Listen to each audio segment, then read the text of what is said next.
Ooh, that root cellar just had a baby dog.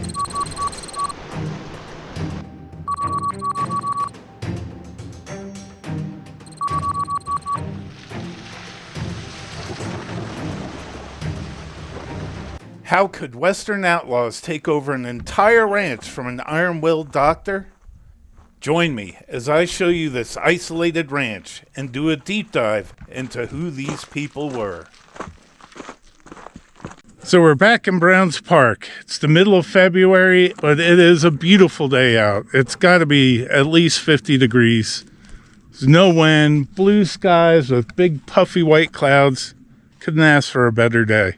So we're at Doc Parsons' ranch. And Doc Parson was a pretty interesting guy. He made most of his money in Denver. He was actually a part of the startup for the Denver Mint. But what made him leave Denver was he took on a water project in Denver, and the water project went bust, and so did he. So he moved out to Browns Park, homesteaded this ranch that we're at today. He built quite a few buildings here, and when he moved out here, he was actually in his 50s. So all the buildings that we're going to explore today, this guy built while he was in his 50s.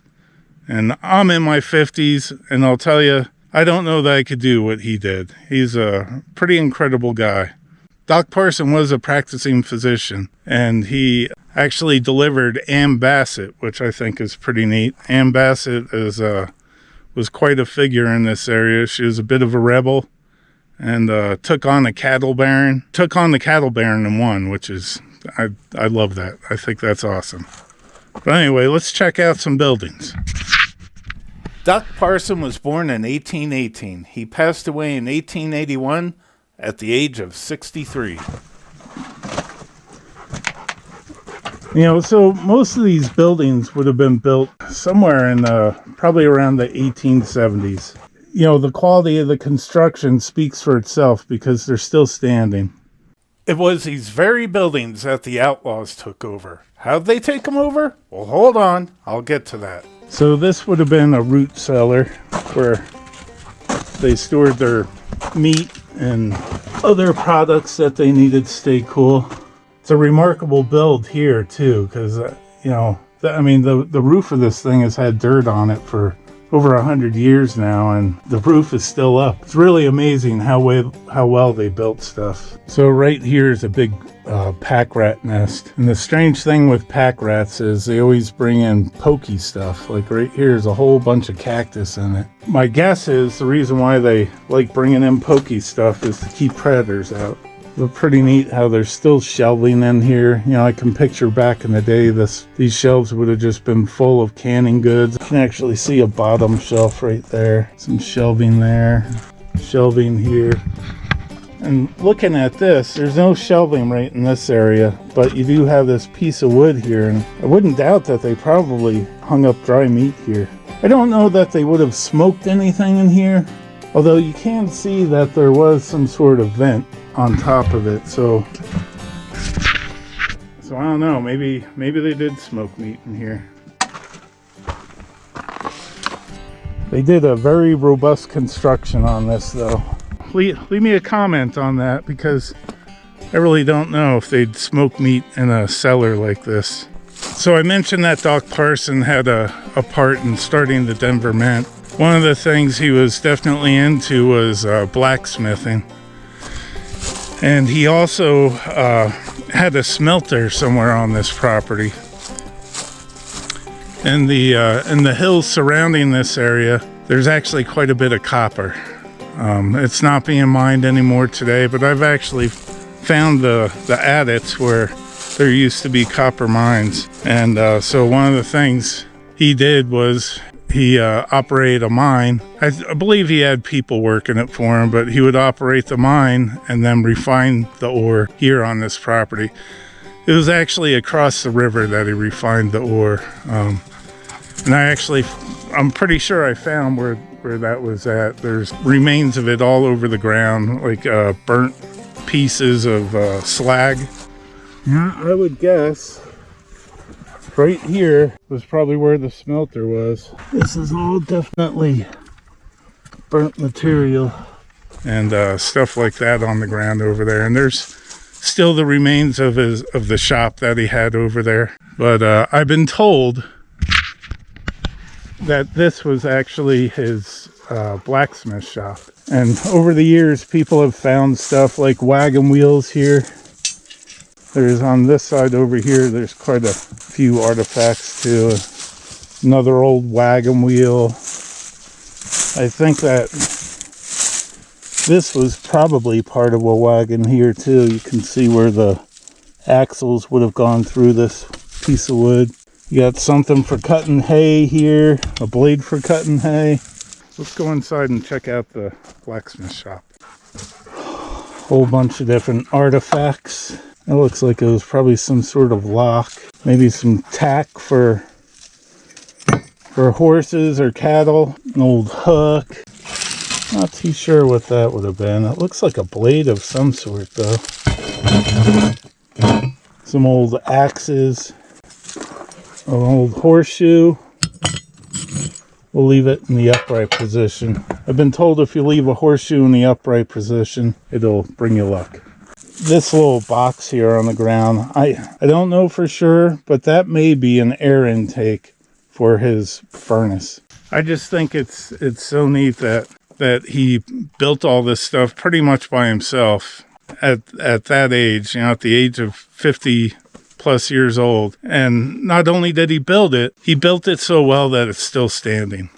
Okay, let's get into the Outlaws. After Doc's passing, his wife abandoned the ranch 2 years later. It's a little murky who, if anyone, occupied the ranch for the next few years, but by the 1890s, it was a group of outlaws called the Wild Bunch. Butch Cassidy, Matt Warner, Elzalay, and the McCarty Gang all stayed here from time to time. So I was told that Doc Parson is buried on this property and has an actual grave site. I've never been able to find it, but I got some information from a viewer on YouTube that kind of gave me a better direction to go in. So we're going to go try to find that grave right now. And I believe he is buried right next to their young daughter, who also passed away. But I mean, look at this. You can see why the Outlaws love this area in the wintertime, because it's the middle of February and there is no snow on the ground. So you'd have fresh water at this spot. You'd have grass that your horses could eat. You had shelter. You had pretty much everything you needed to hide out from the law. One of the things that attracted the Outlaws to this area too is the fact that it's right on the borders of Colorado, Wyoming, and Utah. So if they were in Colorado, any deputies coming in to try to apprehend them, they would just go right over the border into Utah or Wyoming or vice versa. Back in those days, they didn't have agreements between the states to where those deputies could go try to chase them across the border. So, yeah, it worked out pretty good for him. So we're still looking for Doc Parsons' grave. I'm out here with my son. I've been to this spot quite a few times. We're talking about all the cabins that are here, which, there's not too many left. And my son's like, "Did you see the cabin across the creek over there?" And I'm like, "What? There's no cabin over there." Sure enough, there's a cabin on the other side of the creek. So we're going to go check it out.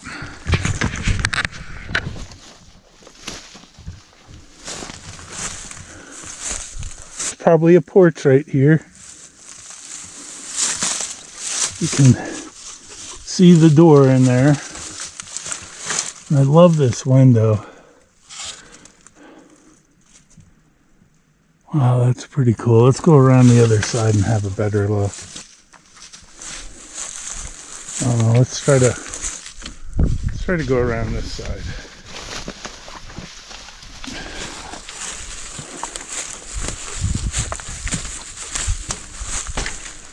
Now you can see that door a little better now.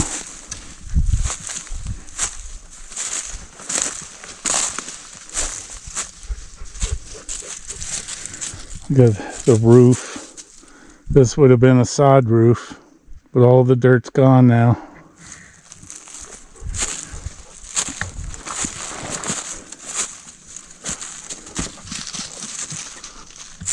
Wow. Without climbing down in there, it's pretty cool. Look at the size of this main beam they had going down the middle. You can see the door over there. You can see there's bones down in there. Probably from some old outlaw. Probably the deputies met him here and they shot him full of bullets and left him where he laid. Those outlaws lived a tough life. And I'm kidding. They look like deer bones to me. I guess I have to clarify that because on some of my videos where I remark about bones being the leftover remains of homesteaders, people get a little edgy about that.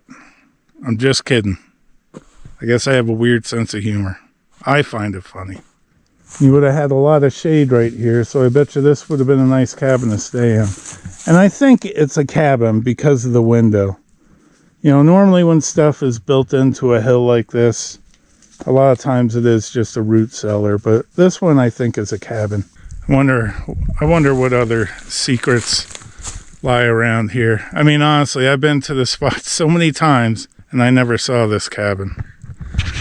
But from this angle, you can see his porch area a little more. Those posts right there would have been holding up this wood right here. This is probably a cozy little spot back in the day though. So this is a dry creek bed right here, but once the snow melts in the mountains, this thing will start flowing, and it flows for the better part of the summer from what I've seen. So that cabin's right over there. You can barely see it, but you would have also had a nice little creek running right in front of your cabin. You can just walk out your door, grab your water, pour it over your head and start the day. One of the things I constantly think about when I'm walking around a place like this is what it was like back then. You know, like, could you imagine seeing Butch Cassidy and Tom McCarty and Matt Warner come over that hill after a robbery, coming down here hooting and hollering, shooting their guns, counting their money? It would have been a crazy sight to see. If you could travel back in time, if I could travel back in time, I'd love to see that. Although I'd probably get shot for being at their outlaw hideaway. So this is the spring that Doc Parson uncovered, and then he built a shed over the top to help protect his water source. But supposedly he also used it to store meat and other perishable items. I think it's really neat that it's still standing. You can see that it's just crystal clear water in here. I don't know if you can see it in the camera, but there's actually like a stone path that goes in there under the water. And when I first used to come here, the water was never as high, so you could actually walk in there without getting your feet wet. And in the middle of the stone area was where that spring was coming up out of the ground. But I don't know if the spring's just running heavier because it is springtime, or is it maybe the whole structure sinking into the ground. So one of the things Doc Parson did while he was here was he built and operated a ferry that would transit people across the Green River. And this would have been the type of ferry where basically it was just a raft. So they would put a post on either side of the river, run a cable across, build a raft, and then they would just pull that raft back and forth across the river. And anyway, I'm pretty sure that these are the remains of that ferry. These massive timbers like this with them all laid out right here. I'm almost positive this would have been the raft. Another interesting side fact is down the river from here you have John Jarvie's ranch.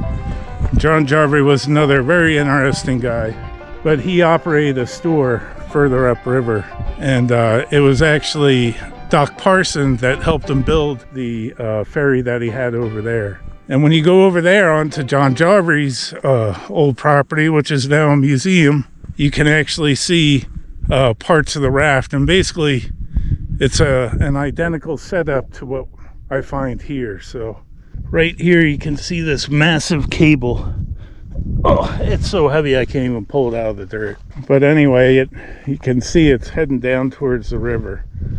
And I am 99% sure that this would have been the cable that they used to pull that massive raft across.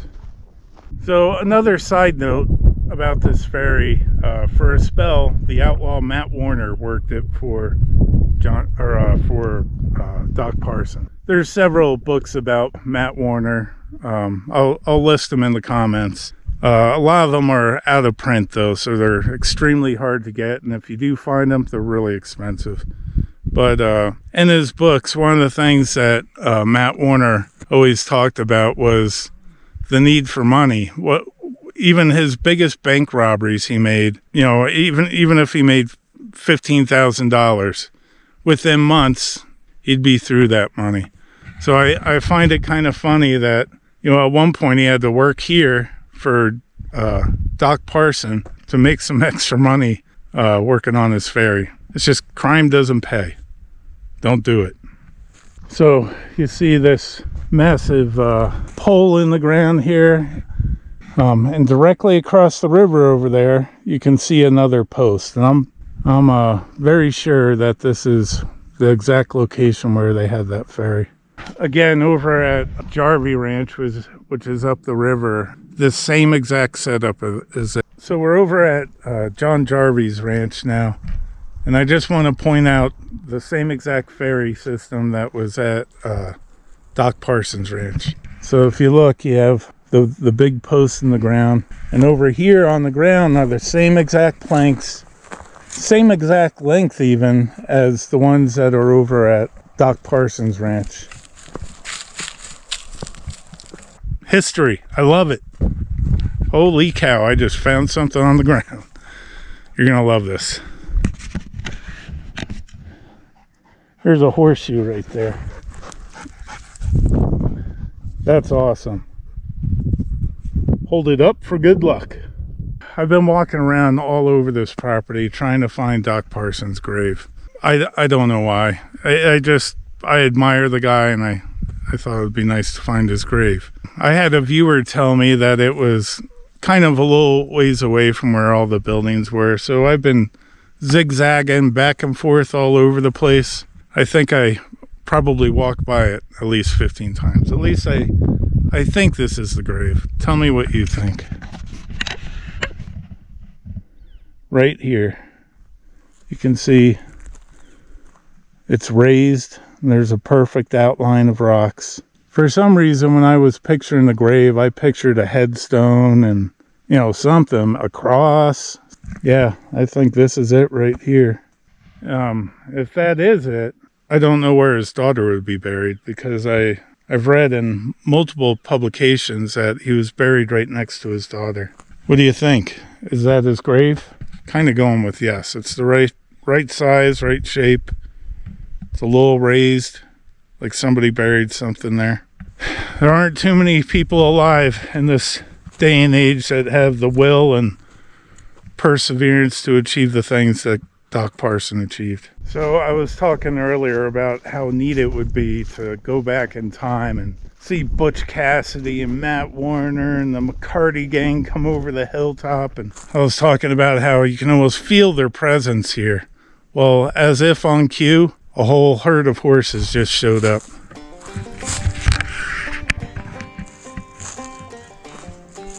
Now, if that doesn't give you the feeling like you're back in time, I don't know what does. I mean, look at the beautiful mountains in the background, and you got these beautiful horses. I'm not particularly a religious person, but it's almost as if the spirits are talking right now.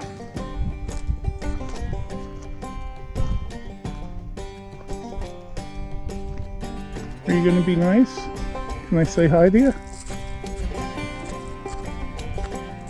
No, I'm fine. Yeah. Oh, you're beautiful. You guys just made my day. You did.